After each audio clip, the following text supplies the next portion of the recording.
Here we've got an International 37 box bearing disc.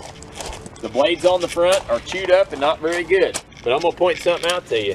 This is not a big disc, okay? It's original framing disc, and the frame on this is good. Now these are weight boxes that had dirt or something in them probably.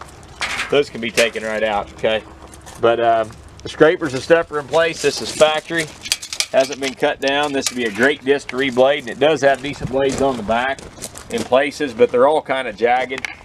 The size-wise in the front, kind of non-existent because they're all broke up and things. The back ones are probably only like 16 inches, 15, 16 inches, and they're a little bit jagged. They would probably go out and disc. Needs a couple tires. The hitch on the front is twisted. You can see it right here. Got a little twist to it, needs to be bent back, or you can pull it like that.